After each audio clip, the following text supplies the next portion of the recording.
आचार्य प्रवेश स्वामी उन्होंने यह बोला और कहा कि जो व्यापत्ति का विमोद है, विपत्ति मिटाना, इसका नाम वैयवृत्ति है। निर्गंत गुरु न कि विपत्ति में डालना, न मानसिक दुख देना चाहिए, न शारीरिक, न वाचनिक आदि भौतिक कोई भी कष्ट नहीं होना चाहिए। और गुरुजनों के इतने पास मत बैठो कि तुम्हारे शरीर की गर्मी उनको स्पर्श कर जाए। यदि आपको नमोस्तु भी करना तो क्यों कहा दूर से करिए। गर्म इतना माथा रखा तुम्हारा गर्मा गर्म, वो आके तुम रगड़ कर घर्षण कर रहे हो, शरगट्टम रट्टम, उनको कष्ट हो रहा है, तो आपकी अवयवृत्ति हो गई। समझ रहे कि नहीं? नहीं, आपका उद्देश्य सही है। तो ये बहुत सारी बातें व्यापत्ति विपिनोधा, उनको आपने मूलाचार में पढ़ा है कितनी दूर बैठना चाहिए उनसे। न पुण्य प्रतिपत्ति सप्तगुण समाहितेन शुद्धेन अपसूनारंभाणाम महाराणाम मिसते दानम।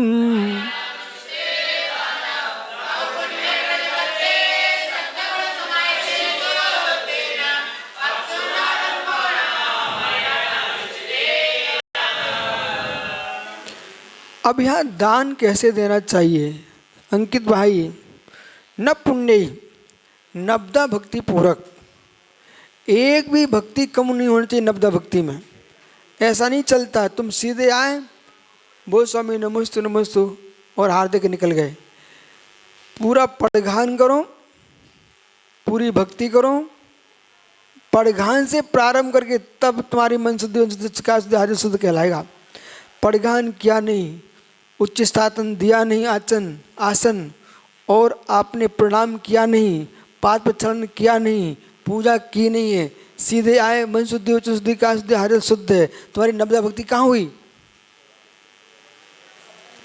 इसलिए नब्दा भक्ति तभी कहलाई जब तुम वहाँ पड़घान करिए, तब से लेकर के फिर शुद्धि बोलो और अपना निजी चौका लगाओ, तभी हारदान कहलाएगा। समझ गए भाई लोगों? न पुण्य तो पड़घान पूरक पूरी भक्ति होगी। तो न पुण्य सप्तगुण समाहितेन ने, और दाता के 7 गुण, दाता के 7 गुण उनसे युक्त होकर के, वो 7 गुण पंडित जी राकेश, दाता के 7 गुण। पहला गुण श्रद्धा, श्रद्धा पूर्वक रहना चाहिए। ऐसा नहीं कि ड्यूटी हो गई महाराज जी अभी अब चौका लगाना पड़ेगा। श्रद्धा, फिर भक्ति, समझे, तुष्टि, संतुष्ट रहना चाहिए भक्ति पूर्वक। अब तुम चाह रहे हमारे पास घर में 10 साधु आए, नहीं, जितने आए उनमें संतुष्ट। क्षुल्लक आए तो क्षुल्लक में, एलक आए तो एलक में, माता जी तो माता जी, मुर्जा तो मुर्जा, आचार तो आचार में, उसमें भाव खराब नहीं करना चाहिए। समझ रहे? तो श्रद्धा भक्ति तुष्टि, संतुष्ट रहो। अलुब्धता, अब लोभ नहीं करना, अच्छे से हार देना भूला, अलुब्धता। और क्षमा, क्रोध नहीं करना चौके में, कोई भी दाता को किसी को गुस्सा नहीं करने का, शांति से। समझने कि नहीं?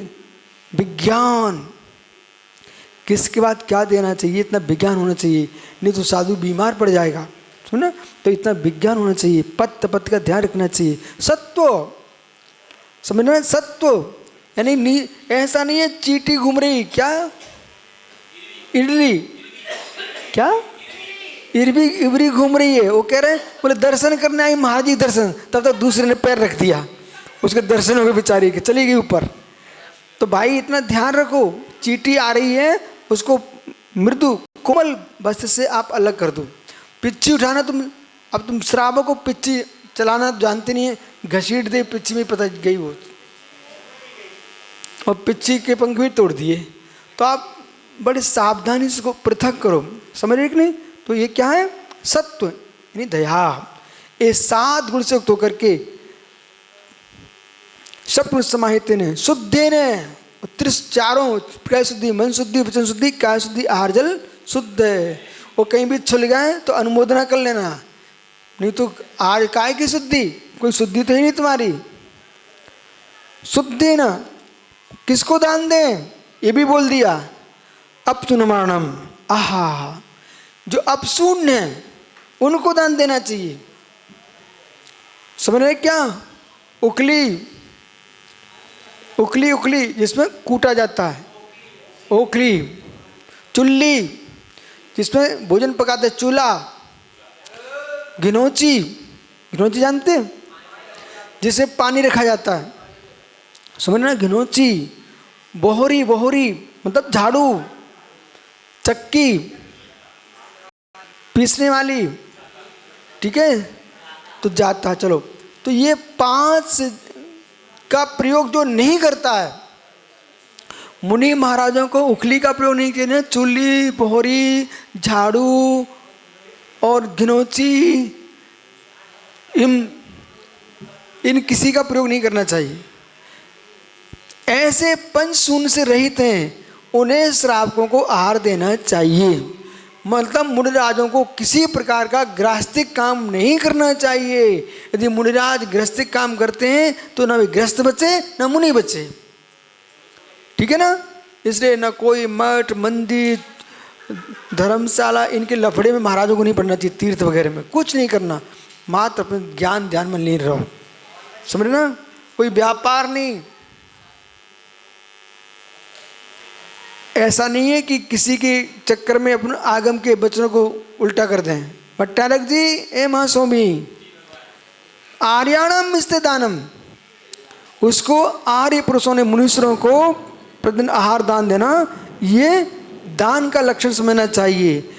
देखो, दाता के गुण बता दिए, नवदा भक्ति बता दिए, साथ में आपको शर्त भी रख दिया, जो 5 शून्यों से रहित हैं उन्हें ही आहार देना, और 5 शून्य सहित उनको आहार नहीं देना।